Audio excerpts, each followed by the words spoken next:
हर घर में ना एक कहानी होती है, खासकर जहां दो भाई हों। एक है कुणाल, बड़ा भाई, मतलब जिम्मेदारियों का चलता फिरता पहाड़। और फिर आता है दीपू, छोटा भाई। अरे भाई क्या, ये तो पूरा का पूरा एक अनलिमिटेड कॉमेडी पैक है। तो चलिए आज इसी पैक को अनबॉक्स करते हैं। तो चलिए मिलते हैं इन दोनों भाइयों से।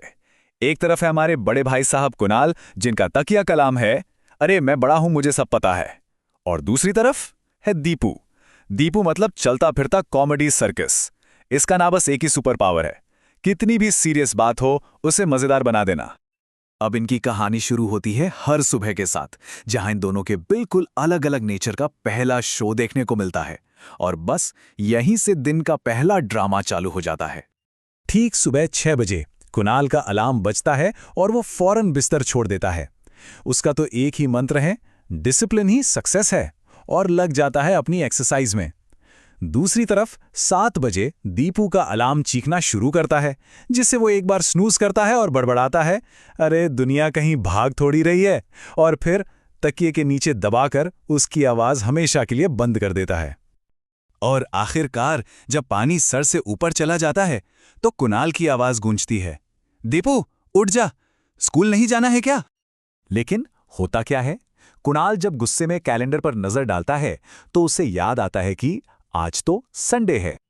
और तभी कंबल के अंदर से दीपू की दबी हुई आवाज आती है, देखा भाई, कभी कभी एक्सपीरियंस से ज्यादा नींद काम आ जाती है। अब इसके बाद कुणाल बेचारा क्या ही बोले। ये सुबह वाली लड़ाई तो बस एक ट्रेलर था, पिक्चर तो अभी बाकी है। इनका घर ना रोज एक मजेदार कुरुक्षेत्र बन जाता है, कभी बाथरूम में तो कभी किचन में। एक दिन की बात है, दीपू घुसा बाथरूम में। 5 मिनट हुए, 10 मिनट हुए, और देखते ही देखते पूरे 20 मिनट निकल गए। बाहर कुणाल का सब्र का बांध टूट रहा था। वो दरवाजा पीटते हुए चिल्लाता है, ओ भाई, अंदर नहा रहा है या कोई रिसर्च चल रही है तेरी?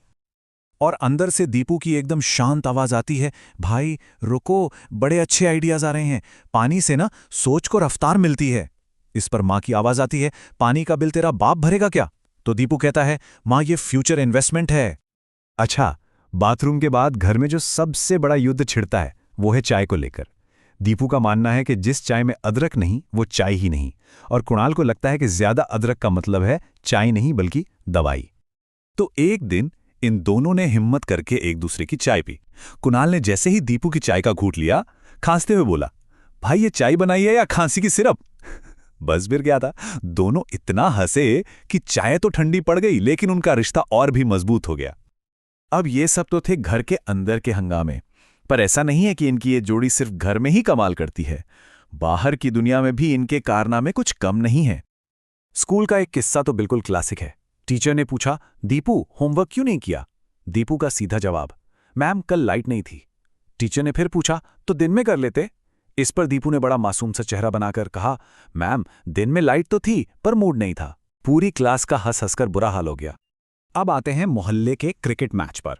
मैच से पहले कुणाल ने दीपू को साफ साफ समझाया, देख खिड़की विड़की मत तोड़ देना कोई, बस बॉल को सीधा मारना। और पहली बॉल पर एक जोरदार आवाज आती है, धड़ाम। बॉल सीधे जाके लगी शर्मा अंकल की खिड़की पर। अब इससे पहले कि कोई कुछ बोल पाता, दीपू ने सारा का सारा ब्लेम बॉल पर ही डाल दिया। बोला, भाई ने तो कहा था कि बॉल को सीधा मारना, पर क्या करें, बॉल ने मेरी बात ही नहीं सुनी। नतीजा, बिल बेचारे कुणाल को ही भरना पड़ा। तो ये हंसी मजाक, ये लड़ाई झगड़े, ये सब तो इनकी जिंदगी का एक हिस्सा है।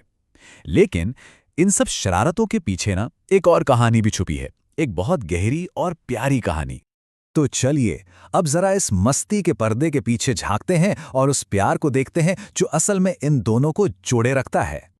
एक रात की बात है, दीपू काफी चुप बैठा था। जब कुणाल ने पूछा कि क्या हुआ, तो उसने बहुत धीरे से कहा, भाई मैं मजाक बहुत करता हूं, पर सच कहूं ना, आप मेरे हीरो हो।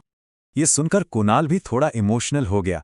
उसने मुस्कुराकर जवाब दिया, और तू मेरा स्ट्रेस रिलीफ है। ये सुनते ही दीपू की आंखों में एक अलग ही चमक आ गई।